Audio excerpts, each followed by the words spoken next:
సాక్షాత్తు రామచంద్రమూర్తి సీతమ్మ వారి వలలో ఆ మాంగళ్యాన్ని ధరింపజేస్తూ ఉన్నారు. సుమంగళీర్తి మంత్రేణ శ్రీ సీతా మహాలక్ష్మీదేవ్యాః కంఠే మంగళసూత్రం బధ్నా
అయిన తర్వాత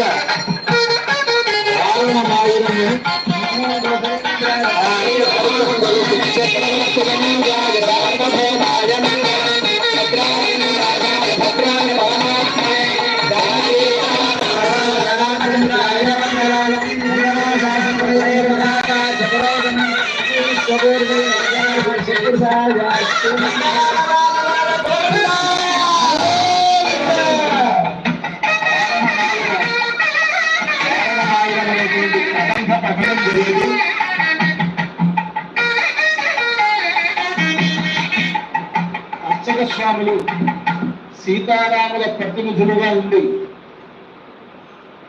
నారికేలములతోటి బంకులాట ఆడుతూ ఉంటారు.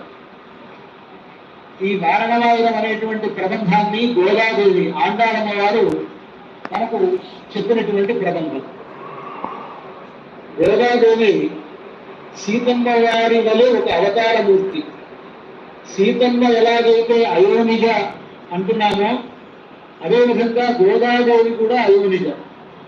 సీతమ్మ వారు జనక మహారాజుకి యజ్ఞభూమిలో లభిస్తే గోదాదేవి విష్ణు చిత్తులనేటువంటి మహనీయులకి తులసీవనంలో లభించింది.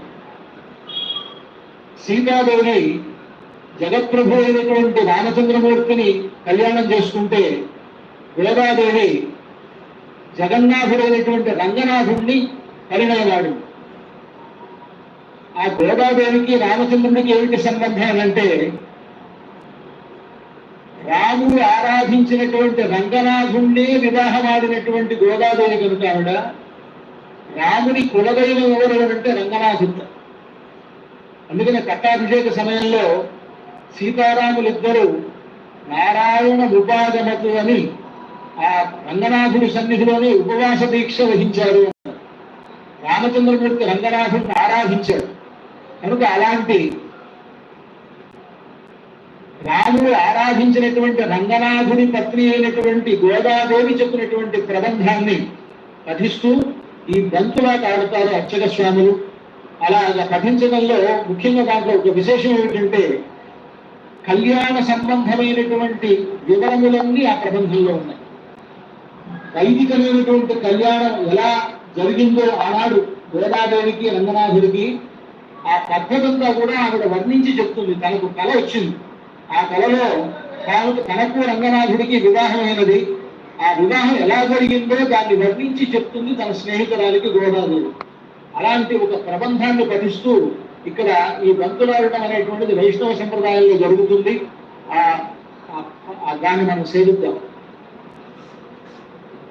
శ్రీశైలేశేత్యాది ప్రణవస్మేత్యం దినాలు తాపరవేళాలంగినం పునై గంధినారాన్ నమరమగిరినందిరాయ పురవేంగ హత్తార్జం పురవై